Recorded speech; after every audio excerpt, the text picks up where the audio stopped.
Vos sabés que se acerca el 13 de enero, que es el Sí. Día de la Depresión. Y estoy hablando un poquito de lo que es dulce y muchas veces nosotros qué sé yo, nos comemos un chocolate, vos que hablaste ayer Ujú. del chocolate, Sí, nos comemos algo dulce para sentirnos un poco más animadas. Las mujeres que somos muy hormonales, ¿viste? sí. Cada tanto comemos un chocolatito porque por ahí una vez al mes nos sentimos así medios mal Sí, y queremos necesitamos un subidón un de ánimo. subidón. Sí, Pero cuando ya hablamos de depresión, no es que es un ratito que te deprimiste, no, claro. te agarró un bajón. No, no es un bajón, es una enfermedad que es muy difícil salir una vez que se está, ¿no? Y el 13 de enero se conmemora el Día Mundial de la Lucha contra la Depresión, según la OMS, que es la Organización Mundial de la Salud, que es un trastorno mental frecuente que se decía hace mucho tiempo que iba a ser la enfermedad del futuro. Son 300 millones de personas en el mundo y la principal causa de discapacidad. ¿Cómo podemos evitarla? ¿Qué es? ¿Cómo podemos abordarla? ¿Cómo podemos ayudar a la gente que tiene depresión también? Así que estamos en comunicación con Rocío Arcuri, que es licenciada en psicología, fundadora y codirectora en Psicosimple, que es un proyecto que se dedica a la difusión de psicología científica. Así que bienvenida, Rocío. ¿Cómo estás desde acá, Zuli y Damiana? Buenas, ¿cómo están? Buenos días, Muy ¿todo bien, bien? muy bien, muy bien, todo bien.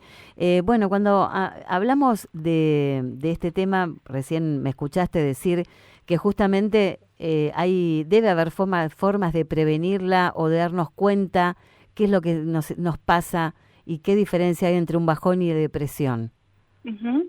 Sí, tal cual. Me parece que diferenciarlo es lo primero, ¿no? Y lo fundamental. A veces uno se siente bajoneado durante algunos días y a veces coloquialmente decimos de manera informal estoy deprimido, pero bueno, la depresión es un cuadro aparte, ¿no? Es diferente. Ujú. Cuando una persona tiene depresión, siente un estado de ánimo bajo la mayor parte del día, la mayoría de los días, tiene dificultad para experimentar placer en actividades que antes disfrutaba.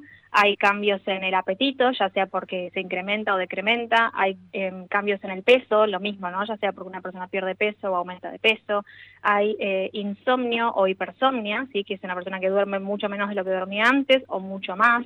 Las personas en general tienen fatiga, están muy cansadas, tienen sentimientos de culpa, tienen dificultades para concentrarse, para tomar decisiones y bueno, obviamente pueden empezar a aparecer ideas de muerte, ¿no? Ujú. Ahí mencioné una lista de síntomas. Para que una persona tenga depresión tiene que tener alguno de los primeros dos que mencioné, sí, que es el estado de ánimo bajo la mayor parte del día, la mayoría de los días, o pérdida de la capacidad para experimentar placer, y alguno de los otros síntomas que mencioné, son 5 en total, por un Sí. periodo de 2 semanas como mínimo. Así que, bueno, por eso es como que digo, es muy diferente a ese estar deprimido que decimos coloquialmente, ¿no? Claro, ahora, ¿qué diferencia hay? Porque a veces la tristeza se instala de una manera en diferentes etapas de la persona, ya sea hombre o mujer, porque vienen etapas muy puntuales, ¿no? De la vida, qué sé yo, la Ujú. adolescencia tiene su etapa, cuando vamos creciendo, tal vez el síndrome del nido vacío en la mujer, después de los 50, cuando le agarra la menopausia, en el hombre también la andropausia, en los chicos adolescentes, bueno, todos tenemos una etapa que si te agarra mal parado, a lo mejor con algunas otras pérdidas, tal vez se instala una tristeza. ¿Es diferente la tristeza o cuán diferente es la tristeza de la depresión? Es que puede ser, como vos bien estás diciendo, que algunos eventos del ciclo vital, ¿no? O crisis del ciclo vital, terminen gatillando una depresión. Así que si la persona tiene los síntomas que más o menos fui mencionando durante un periodo de 2 semanas, Mm. constituye depresión, ¿sí? Y es común que en crisis de ciclo vital, como cuando alguien se jubila, ¿no? O como Sí, cuando las mujeres experimentan el síndrome del nido vacío, sí. uno desarrolle este cuadro. Puede pasar, y es uno de los cuadros más prevalentes, como vos también decías. Ujú. 1 de cada 6 personas tienen depresión a lo largo de su vida. Sí, Mm. o sea, 1 de cada 6 tuvimos, tenemos o tendremos en algún momento de nuestra vida depresión. Es una prevalencia muy alta.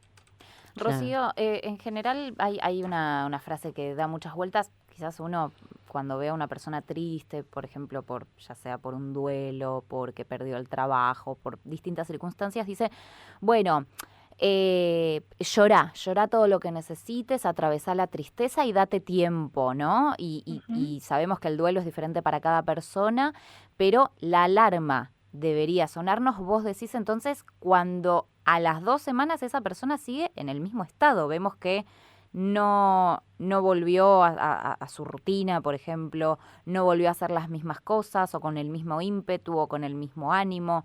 ¿Estoy en lo correcto? ¿A las 2 semanas ahí deberíamos consultar a un profesional? Sí, en realidad hay una diferencia entre lo que es el duelo y la depresión. O sea, pueden estar en comorbilidad, pero los duelos en general son procesos bastante más prolongados y más mientras más importante era eso que se perdió, ¿no? Esa persona que se perdió. Que una persona esté triste durante meses, 2, 3, 4 meses, porque acaba de atravesar un duelo muy importante, no necesariamente es depresión. O sea, puede estar cumpliendo los criterios, sí, pero es lógico, o sea, como es normal. Sería imposible que alguien pierda, no sé, a su marido o a su mujer o a un hijo y que después de 2 semanas ya no tenga síntomas. Claro. Es posible, claro, están en comorbilidad. Es muy posible que una persona que esté atravesando un duelo cumpla los criterios para depresión. Pero bueno, ahí hay que ver si es necesario tratar esa depresión o no, porque tampoco puedes estar medicalizando el duelo. Es un proceso que esa persona lamentablemente va a tener que atravesar, obviamente acompañado y con terapia, si es posible, para que no caiga más de lo que el proceso mismo implica. Pero sería muy problemático asustarnos porque después de un duelo la persona no se recuperó pasadas 2 semanas, porque lo más normal es lo contrario. Sí, sí, sí. Y por otra parte también el duelo dura, ¿cuánto dura un duelo? ¿1 año y medio? ¿Cuándo hay que poner luz roja?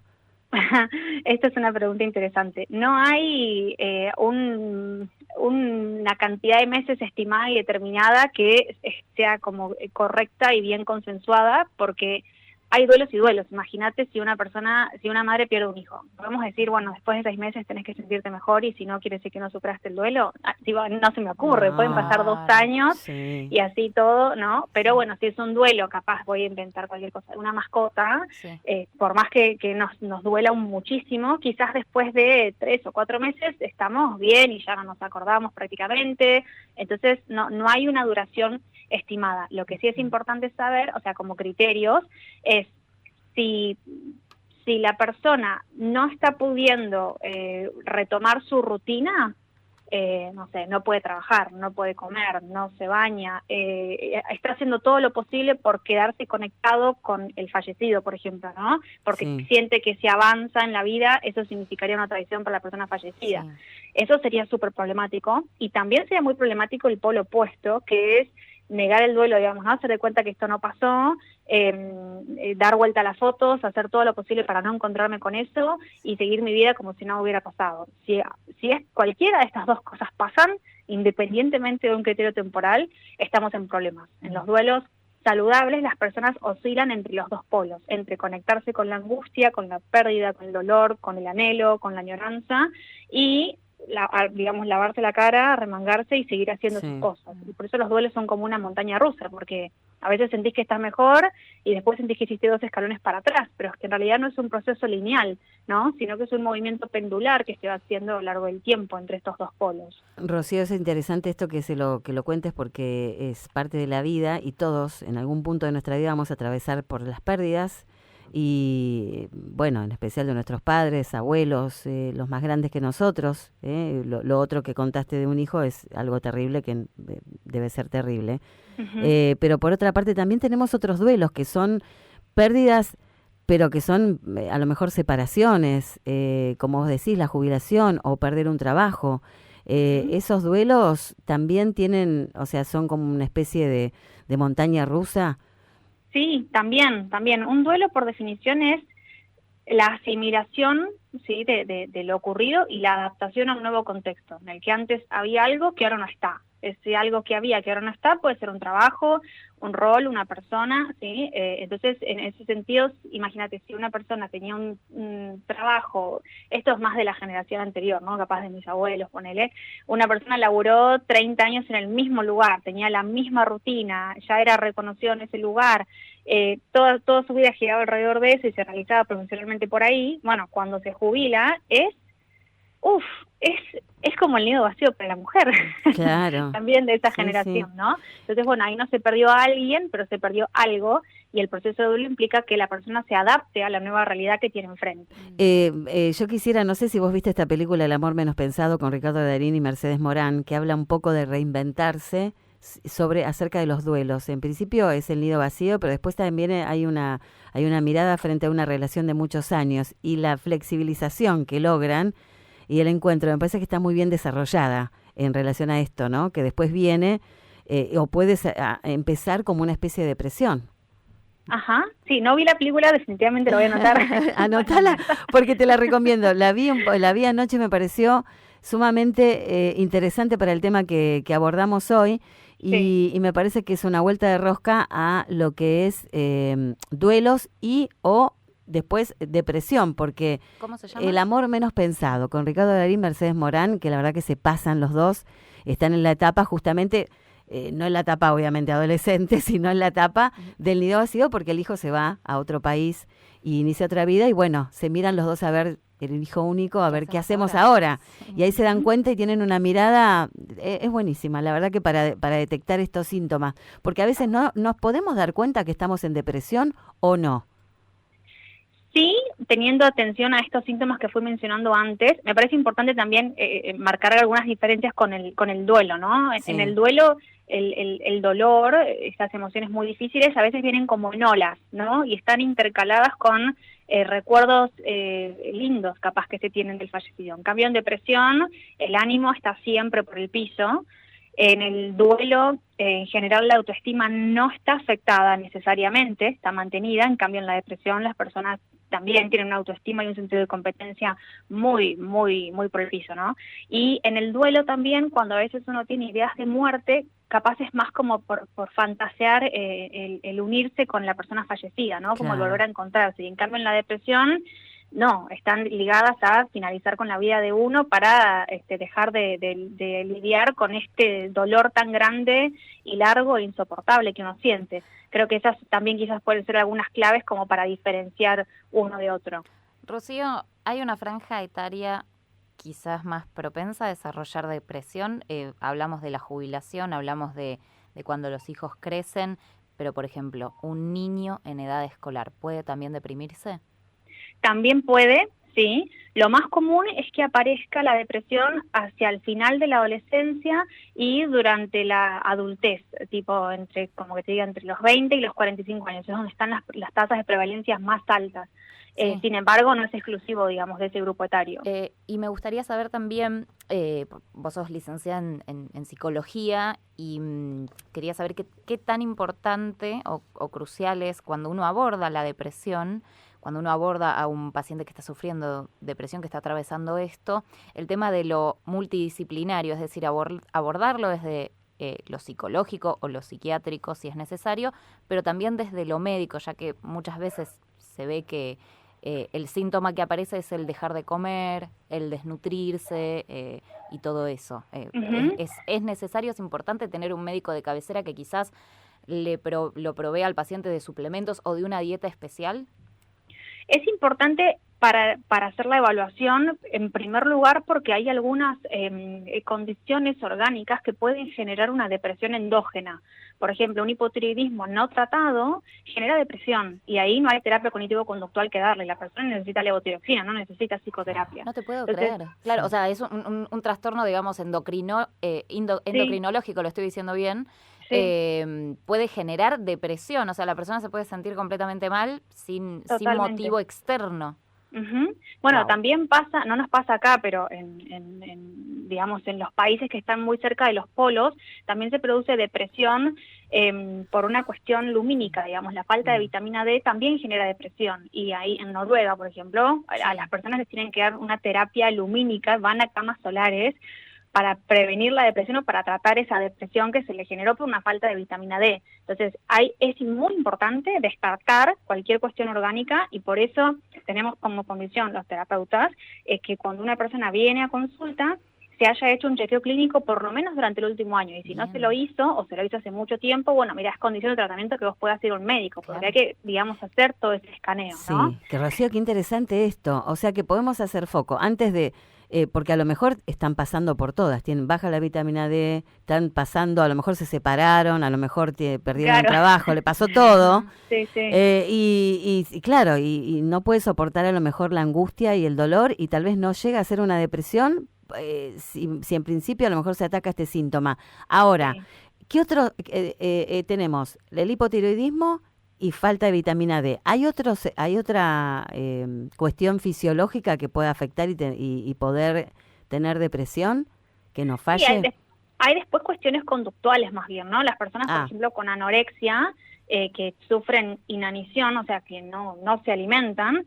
Esto es muy interesante. Hicieron un experimento en algún momento en la Segunda Guerra Mundial para ver cuáles eran los efectos de la inanición. Entonces dejaron de alimentar a personas y los evaluaban para ver qué pasaban, y empezaban a desarrollar síntomas de depresión y también se ponían muy agresivos. Es decir, eso es una consecuencia directa de no comer. Entonces, personas que capaz tienen problemas de conducta alimentaria en donde restringen la alimentación y hacen un descenso de peso, o sea, pues fulero, ¿no? Digo, un IMC muy bajo, que ya es grave, esas personas también pueden generar síntomas de depresión. Y ahí lo mismo, o sea, va a haber que hacer un tratamiento cognitivo-conductual, obviamente, pero restablecer, digamos, la nutrición de esa persona va a ser fundamental para que remitan algunos de esos síntomas. Así que es clave descartar primero y tratar cualquier cuestión orgánica. Tratado eso, ya sí después podemos ir hacia adelante con el tratamiento psicoterapéutico, cognitivo-conductual, en donde le enseñamos a la persona a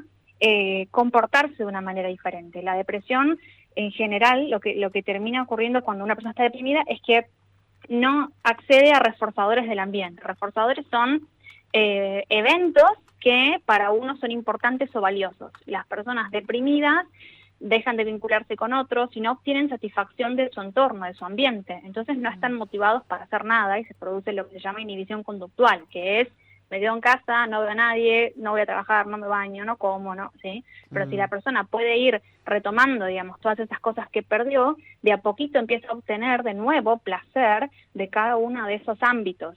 Y la activación conductual es por excelencia la intervención que hace que las personas salgan adelante luego de la depresión. Se buscan valores, ¿sí?, cosas que son importantes para la persona. Después tratamos de pensar en conductas concretas que conjuguen a esos valores y se planifica, se hace una rutina con esas actividades. La persona empieza a comportarse diferente y eventualmente esas conductas terminan teniendo un impacto en su ánimo. Se siente mejor, cuando se siente mejor es más fácil seguir haciendo cosas y así de a poquito va avanzando. Qué interesante esto porque tiene una cara positiva.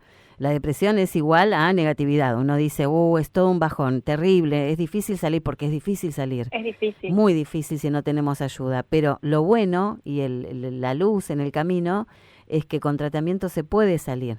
Totalmente. Y ayuda, hay que pedir ayuda. Exacto. Eso Exacto. solos no podemos muchas veces, ¿no? Y ante estas cuestiones es necesario hacer terapia en principio y bueno, y si hace falta medicación también, por lo menos un tiempo. Totalmente, sí. A veces cuando la depresión es muy severa o muy crónica, se recurre directamente a los antidepresivos y son una ayuda fundamental.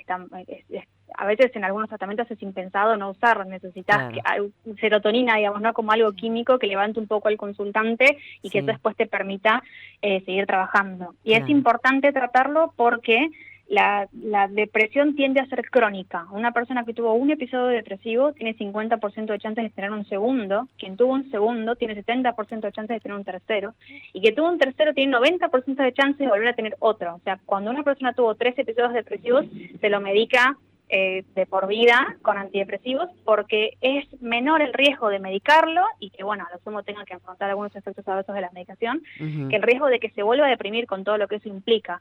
Así que es muy importante tratarlo para evitar esa recurrencia en la medida de lo posible. Sí, es interesantísimo. El tema es un tema, podemos hablar, porque después están en el medio los trastornos de personalidad y los TOCs y demás, que eso también son indicadores de que a futuro pueden llegar a tener una depresión si no se tratan esos trastornos. La depresión tiene comorbilidad con algunos trastornos, pero, o sea, un trastorno te predispone a otro, pero no es la causa de otro necesariamente. En la depresión tiene mucha comorbilidad con TOC, como vos bien decías recién, también con los trastornos de ansiedad en general, con trastorno límite de la personalidad en particular y con abuso de sustancias. Esos son aquellos con los que más comorbilidad tiene. Comorbilidad significa que pueden aparecer en conjunto, ¿no? Si uno aparece, predispone al otro. Pero de cualquier manera todo, tratándose, tiene solución. Eso es lo que queremos decirle a los oyentes, ¿no? Que exacto, la angustia y todas esas emociones que pasamos y todos los procesos que pasamos al estar vivos los tenemos que pasar muchas veces.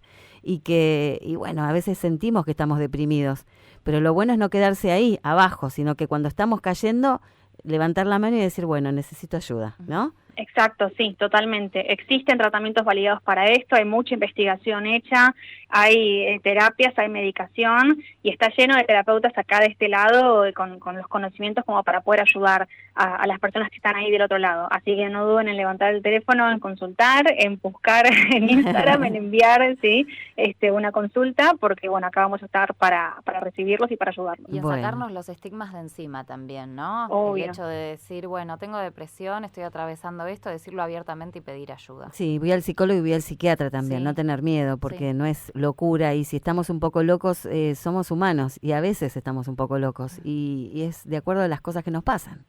Sí, y es re loco como a veces para las cuestiones o más orgánicas, no sé, viste, alguien tiene fiebre y es común que falta el trabajo porque tiene fiebre, pero alguien está deprimido y parece que se lo tiene que bancar solo, y en realidad es un problema gravísimo del cual muchas veces no se puede salir solo, a veces sí, pero muchas otras veces no, y mientras más uno tarda en pedir ayuda, más se agrava y se cronifica el cuadro también, así que está bueno eliminar el estigma, saber, como decíamos hace un rato, que la prevalencia es enorme, 1 de cada 6 personas tienen o tendrán depresión en su vida, así que es el trastorno más prevalente, de los trastornos de salud mental es el más prevalente de todos, así que si alguien está ahí del otro lado escuchando, no es el único, todos no, pero 1 de cada 6 tenemos o tendremos depresión, así que bueno, levantar el teléfono y pedir ayuda que se puede salir. Perfecto, qué buen mensaje, Rocío, qué lindo mensaje, gracias por explicarnos todo de esta manera tan clara, tan dinámica, tan piola. Te agradecemos. Un placer. Te agradecemos muchísimo y no sabes lo bien que le estás haciendo a mucha gente. Me alegro. Gracias por invitarme. No, por favor, decinos tus redes, Ro. Sí, nos buscan en Instagram como psicosimple, con P 2 veces, yo sé que es molesto, es con P 2 veces, y bueno, también estamos así en una página web, ¿no? psicosimple.com.ar, y ahí tenemos una red de derivación de terapeutas con agenda abierta, así que cualquiera que esté necesitando consultar, entra a la página web, va a la sección de atención clínica, lee cómo trabajamos y después avanza en el formulario como para poder pedir un turno. Perfecto, genial, quedó súper claro, Rocío, muchas gracias. Muchísimas gracias a ustedes. Hasta luego, nos vemos, chau. Rocío Arcuri, licenciada en Psicología, fundadora y codirectora en Psicosimple, hablándonos acerca del 13 de enero justamente, que es el Día de la Depresión. ¿Se puede? Sí, pedí ayuda.